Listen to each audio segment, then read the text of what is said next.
Greetings all! I figured now that I'm hyped for this new update coming soon, I might as well make a video that I feel like making. For this video, I want to talk about two specific playstyles that survivors used, Immersed and Aggressive. Most survivors who start playing for their first time are usually going to play Immersed, meaning you hide or go in lockers, which isn't a bad thing, or use urban evasion 90% of the time. I won't be talking about players who just got the game, I'll be talking about players who have perks, and maybe even prestiges, but always play one way. Immersed players usually don't get frustrated when they die, but for survivors who want to improve at the game, you're gonna need to swap playstyles, and let me explain why. Playing strictly Immersed won't teach you how to survive against killers during chases, and that's a large portion of the matches you play.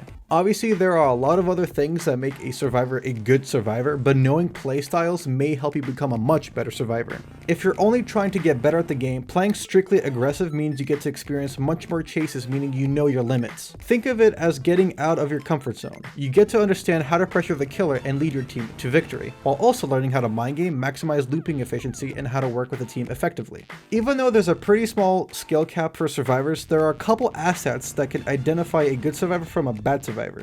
Though, knowing how to hide in certain situations can be very effective at times, but I guarantee you that playing aggressive will reward much more than being immersed.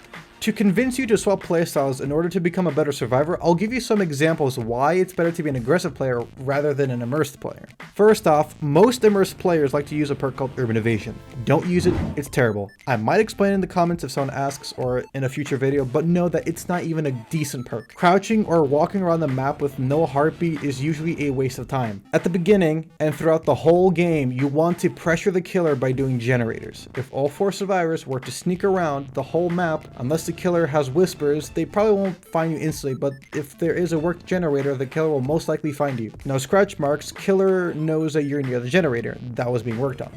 Now, if all 4 survivors were to get on a generator separately, a survivor will most likely be found, but with enough experience, they should be able to live at least 30 to 50 seconds with knowledge of the killer being near them. One person being downed early game should be enough for 3 generators to be popped. Good survivors will be able to finish 3 gens in less than 80 seconds without ruin, or 80 seconds exactly with ruin. Learning how to hit great skill checks with ruin could be the main difference in the whole entire game.